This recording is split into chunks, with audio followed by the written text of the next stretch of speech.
नमस्कार पेंशनर्स मित्रों। इस समय ज़्यादातर जो पेंशनर्स हैं वो ये जानना चाहते हैं, इस बात की जानने की उत्सुकता है कि 4 नवंबर 2024 को नोशनल इंक्रीमेंट को लेकर सुप्रीम कोर्ट में एसएलपी की सुनवाई होनी थी, उसका क्या हुआ।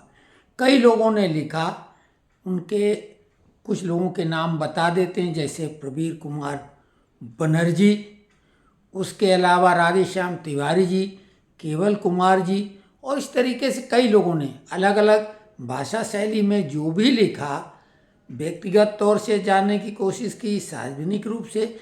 आशय यही है कि 4 नवंबर को हुआ क्या। हमने भी आपसे वायदा किया था कि जब हमको कोई पुख्ता जानकारी मिलेगी तभी हम कुछ बता पाएंगे। हमने सुप्रीम कोर्ट में भी हमारे एक परिचित व्यक्ति हैं, उनसे भी जानकारी जुटाने की कोशिश की। उन्होंने भी गोलमोल जवाब दिया। जबलपुर में सिंह साहब हाई कोर्ट के वकील हैं, उन्होंने भी सही उत्तर अभी तक नहीं दिया। बोला जब भी जानकारी मिलेगी बताएंगे। सारा मामला इसमें बिल्कुल शांत है और इसका सीधा आशय ये है कि डीवाई चंद्रचूड़ साहब जो चीफ जस्टिस ऑफ इंडिया थे वो सेवानिवृत्त हो रहे थे। उनकी तैयारी में और कुछ जटिल जो केस थे, विशेषकर एएमयू को लेके, जो उसका माइनॉरिटी स्टेटस यानी अल्पसंख्यक दर्जा था, उसमें 1967 में जो सुप्रीम कोर्ट ने ही फैसला दिया था कि ऐसा नहीं किया जा सकता है, डीवाई चंद्रचूड़ साहब ने बहुत ही, अब वकील वो तो सुप्रीम कोर्ट के जज थे, काफ़ी अक्लमंद होते, तिकड़मबाज होते हैं, उनकी बुद्धि का कहने क्या। राजनीति में ज़्यादातर वकील ही होते हैं जो अच्छे नेता होते हैं। तो उन्होंने इतनी चालाकी से फैसला दिया। 4-3 से संवैधानिक पीठ थी, 7 न्यायाधीशों की, जिसमें 3-3 का था, लेकिन चंद्रचूड़ साहब ने जो है अल्पसंख्यक स्टेटस के फेवर में अपना निर्णय दिया, यानी 4-3 से निर्णय हो गया। लेकिन उसमें भी ऐसा पेच है, मीडिया ने जो तमाम तरह की खबरें चला दी और तमाम मुस्लिम संगठन, मौलवी, जो धर्मगुरु उनके हैं, सब ने खूब तारीफ की इस फैसले की। लेकिन उस फैसले में फंसे हुए पेच को उनको अभी समझ में आया ही नहीं है।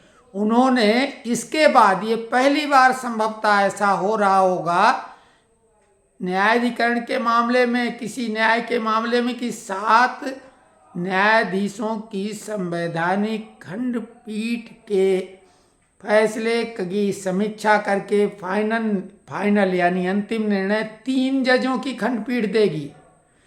इसमें उन्होंने अल्पसंख्यक स्टेटस के लिए, जो दर्जे के लिए कुछ मूलभूत बातें बताई, उसके आधार पर अब 3 न्यायाधीशों की खंडपीठ ये तय करेगी कि इसको अल्पसंख्यक दर्जा मिलने का अधिकार है या नहीं।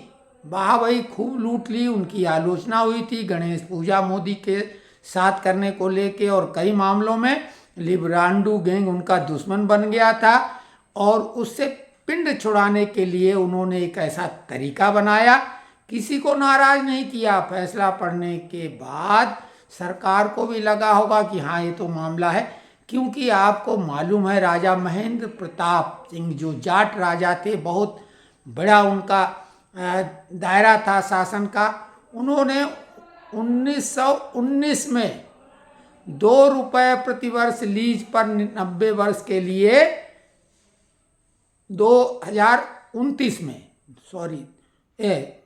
1929 में 90 साल के लिए 2 रुपये प्रतिवर्ष लीज पर जमीन दी थी एएमयू को, सर सैयद साहब को।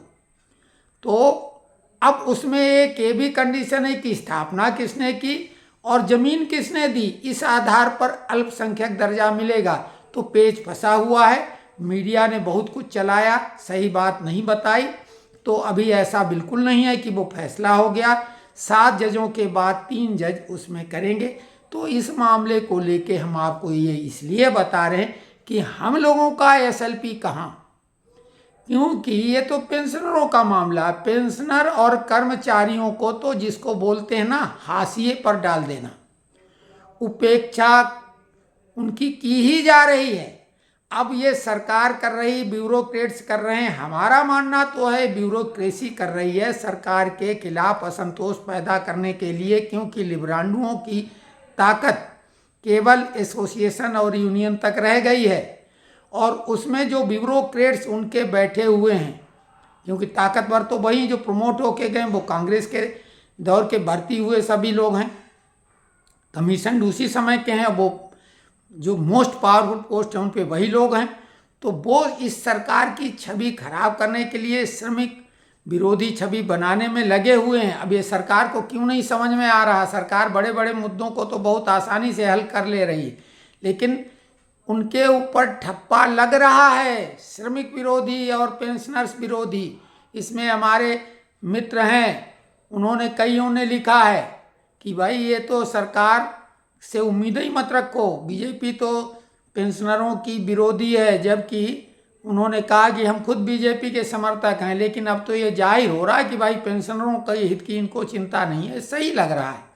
और हमने जो बोला कि हम लेटर लिखेंगे, चूंकि अब चुनावी दौर में मोदी जी व्यस्त हैं और जिनके खिलाफ लिखना वही सेक्रेटरी अभी उस लेटर को देखेंगे सबसे पहले, क्योंकि सरकार की मशीनरी की नज़र महाराष्ट्र और झारखंड पे इस समय है। साथ में जो कश्मीर में बवाल हो गया, अमेरिका में जो सत्ता परिवर्तन होने जा रहा है, तो जियो पॉलिटिक्स जो बदल रही है, उस पर हमने वीडियो 2 डाले, उसकी सराहना भी आप लोगों ने की।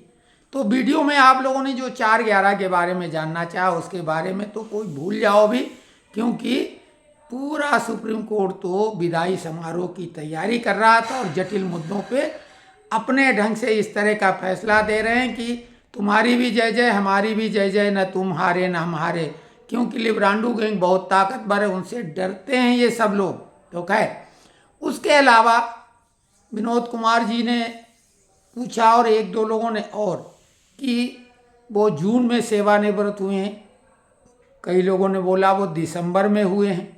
तो एक बात बहुत हम कई बार बता चुके हैं कि जून और दिसंबर में सेवानिवृत्त हुए लोग ही नोशनल इंक्रीमेंट के अधिकारी हैं।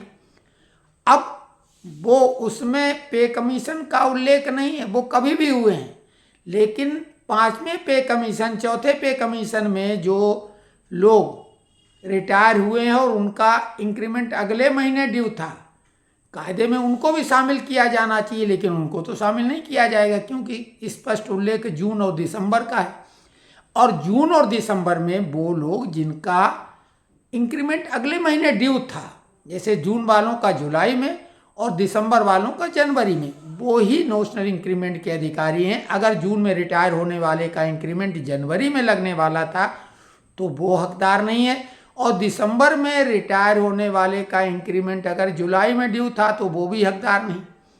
और इसी प्रकार से 5वें पे कमीशन, 4थे पे कमीशन, 3रे पे कमीशन वाले जो लोग अभी हैं, इस तरह के लोग कि वो रिटायर हुए और अगले महीने इंक्रीमेंट ड्यू था, कायदे से उनको होना चाहिए था। और एक श्रीवास्तव जी हमारे मित्र हैं, उन्होंने व्हाट्सएप ग्रुप में लिखा भी था कि हमारा ग्रुप है हाई कोर्ट जब इलाहाबाद से उन्होंने इस मामले को जीता है अगले महीने का, मतलब जून और दिसंबर को छोड़ के भी। तो ये वाकई में कोर्ट केस का मामला बनता, लेकिन उनकी संख्या बेहद कम है। 3, 4, 5 पे कमीशन वाले यानी 3रे, 4थे, 5वें पे कमीशन वालों की संख्या कम है, और वो इतने वृद्ध हो गए कि अब वो कोर्ट वोट के चक्कर में पढ़ना भी नहीं चाहेंगे, नहीं तो बात तो एक ही है। तो खैर, अभी तो वो नोशनल इंक्रीमेंट का मामला एकदम ऐसी स्थिति में हैंग पोजीशन में है, अभी वो डीएक्टिव है मामला। तो अभी जो लोग कोर्ट में भी हैं, कैट में या स्टेट वाले हाई कोर्ट में, तो उनसे तो यही हम निवेदन करेंगे कि वो अपने केस की तारीख आगे बढ़वाएं, और साथ ही जो लोग केस करने की तैयारी कर रहे हैं वो थोड़ा और धैर्य करें। ये बात हमने पहले भी कही थी कि 4 नवंबर को तो ये तय किया जाएगी कि ये केस सुनने लायक है कि नहीं है, मतलब एसएलपी इसको खारिज किया जाए या अगली तारीख दी जाए। तो अभी तो वो भी नहीं हुआ, क्योंकि चंद्रचूड़ साहब सेवानिवृत्त हो रहे थे, सारा अमला उसी में लगा हुआ था। बाकी जो भी आपके अन्य सवाल हैं, आपको यहाँ पे एक मज़ेदार बात बता दें कि जो भी यूट्यूबर या डिजिटल प्लेटफॉर्म पर अन्य तरीके से कर्मचारी और पेंशनरों की जानकारियाँ, ये समाचार देते रहते हैं, तो अगर उनकी माने तो अब तक तो आपका लाकर खुशियों से, क्योंकि वो खुशखबरी इतनी दे चुके हैं, इतनी सौगातें दे चुके हैं, इतने गिफ्ट दे चुके हैं कि आपका लाकर तो भर ही जाता। कोई कमरा अगर होता छोटा मोटा वो भी ओवरफ्लो हो जाता खुशियों से, सौगातों से और गिफ्ट से। तो हम बार बार यही तो कहते हैं कि ये खबरें सुनने में बड़ी मनमोहक लगती हैं, लेकिन ये काल्पनिक होती हैं। नोशनल का मतलब काल्पनिक होता है, ये नोशनल न्यूज़ हैं, नेशनल न्यूज़ नहीं, नोशनल न्यूज़ हैं। तो इन पर आप ध्यान न दें, इन पे तवज्जो न दें। और हम ये नहीं कह रहे हमारी ही सुन लो, सुनो सबकी आप, लेकिन भरोसा ऐसे नहीं करो। हम ठोक बजा के ही बात करते हैं, और हमारी जो एक बात गलत साबित हुई, आप समझ सकते हैं कि हमारा आकलन गलत नहीं था, लेकिन बावजूद इसके हमने उसके लिए अपनी गलती मानी, क्योंकि हमने कहा था दिवाली के पहले सरकार डीए एरियर का भुगतान कर देगी, तो वो नहीं किया। और इसमें आप खुद अनुभवी लोग जान सकते हैं कि हमारा आकलन गलत नहीं था, क्योंकि आज तक कभी भी ऐसा नहीं हुआ है कि या तो दशहरे के पहले हो ही जाता रहा है, यदा कदा कभी अगर चूके तो दिवाली तक हो ही गया। और सरकार ने आदेश भी जारी कर दिया था, उसके बाद भी नहीं, अभी भी अता पता नहीं, कुछ लोग ढूंढ रहे हैं कहाँ है आज, लेकिन इस महीने में तो हो ही जाएगा। लेकिन अभी साथ में लोग 18 महीने का डीए एरियर, पे कमीशन और जाने तरह तरह की खुशियों की सौगात जो ढूंढ के ला के और थंबनेल पे लगाते हैं, अट्रैक्टिव बनाते हैं, ताकि आप उनकी खबर देखने के लिए टूट पड़ें, तो उनका फायदा होगा, आपका इसमें कोई फायदा नहीं होने वाला। इस तरह की लोक लुभावन, मन लुभावन खबरों से सावधान रहें। जिस तरीके से रसगुल्ला डायबिटिक पेशेंट के लिए हानिकारक होता है, वैसी ही वो कुछ खबरें हैं, क्योंकि हम काफ़ी फूल के कुप्पा हो चुके होते हैं, और बाद में जब असली खबर आती है तो वो सब हवा निकल जाती है। तो कुल मिला के हम यही कह रहे हैं कि 4 नवंबर के बारे में तो विस्तार से बता दिया है। बाकी कोई भी अभी ऐसी खबर न तो पे कमीशन की है, न कम्यूटेशन की है, न ही 5% पेंशन वृद्धि की, अभी ऐसी कोई खबर नहीं। लेकिन जो नेशनल काउंसिल जेसीएम की बैठक होगी वो बेहद बेहद महत्वपूर्ण होगी। और जो हम अभी लेटर लिखने वाले हैं पीएमओ को, अभी हम धैर्य से लिखेंगे, कोई जल्दबाजी की बात ही नहीं, क्योंकि ऐसा नहीं कि हमने लेटर लिख दिया उसका कोई असर हो जाएगा। लेकिन हम ये भी देख रहे हैं कि हम शुरुआत अब फिर से करें सेकेंड इनिंग की, जो अपना लेटर लिखने की, तो धैर्य से लिखें। हम अब दिमागी तौर से पहले से काफ़ी राहत महसूस कर रहे हैं। आप लोगों ने जो दिल भर के शुभकामनाएं दी और एक तरह से अपने परिवार का होने का जो हमको आभास कराया, वो हमारे लिए बहुत बड़ा संबल, बहुत बड़ा सहारा, बहुत बड़ी शक्ति के रूप में रहा। और हमारे एक प्रखर आलोचक रहे हैं उन्होंने, प्रदीप कुमार जी, उन्होंने अभी बोला है, तारीफ की बात, उन्होंने शुभकामनाएं भी दी और बच्चे के स्वास्थ्य के लिए भी चिंता व्यक्त की और शुभकामनाएं प्रदान की। उन्होंने बोला how to join your WhatsApp group, give link और अवेटिंग सिंस लॉन्ग, वो तो हम आपको और कई लोगों को बता चुके हैं। वाकई में ये अच्छी बात है, आप ग्रुप ज़रूर ज्वाइन करें। और ग्रुप में हम कम से कम कुछ लिखा पढ़ी करते हैं, और तमाम जो प्रबुद्ध लोग जुड़े हैं, आप जैसे लोग, वो खुद आपस में ही इतनी जानकारियां साझा करते हैं जो काफ़ी संतोषजनक होती हैं। हाँ, ये बात अलग है, गुड मॉर्निंग गुड नाइट वाले भी लोग होते हैं, तीज त्योहारों की बधाइयाँ देते हैं। हमने भी निवेदन किया, कई लोगों ने भी निवेदन किया कि भाई पेंशनरों से संबंधित ही जानकारी का आदान प्रदान करें। और दूसरों का जो यूट्यूब चैनल का आप प्रमोशन एक तरह से करते हैं या उनकी फर्जी खबरों को शेयर कर देते हैं, उससे कोशिश करें बचें। हम भी यदा कदा ही कोई अपना वीडियो उसमें शेयर करते होंगे, नहीं करते हैं, क्योंकि आप दूसरों की अगर कोई खबर इसमें डाल रहे हैं यूट्यूब की, तो वो फिर आप जिम्मेदार हैं, उसको आप सही मान रहे हैं ये मान के चलो। और आप देखें पिछले जो पढ़े हैं उनकी क्या हालत है खबरों की, जिनके बारे में बहुत बड़ी बड़ी बातें की गई थी वो 100% गलत साबित हुए। तो इन हवाई बातों में पड़े नहीं, और हमारी कोशिश हमेशा रहेगी कि जो भी हमसे बन पड़ेगा वो हम बताएंगे, क्योंकि हम कोई ऐसे ज्ञान के आगार हमारे पास नहीं है कि हम आपको बहुत कुछ ज्ञान बांटेंगे। लेकिन हम एक वायदा करते हैं कि हम अब कोशिश करेंगे, जो भी हमसे अब लोग जुड़ रहे हैं, क्योंकि जुड़ भी रहे हैं लगातार, एक अदा कदा कोई छोड़ रहा है लेकिन जुड़ बहुत लोग रहे हैं, और चैनल अच्छा खासा काम कर रहा है। तो हर वीडियो में कोई न कोई कमाल की जानकारी हम आपको दिया करेंगे, या तो बेहद रोचक होगी, नई होगी, ज़्यादातर लोगों को नहीं मालूम होगी। यानी हम इसको रोचक बनाएंगे बिना कोई फर्जीवाड़े के, और उसमें बड़ा आपको आनंद आएगा। अब हम जो भी अगला वीडियो करेंगे उससे सिलसिला शुरू कर देंगे। आज ये 16 मिनट का वीडियो हो चुका है। तो आप सभी लोगों से अगले वीडियो तक के लिए नमस्कार। कमेंट्स में दिल खोल के लिखें ताकि उस आधार पर हम वीडियो बना सकें। धन्यवाद।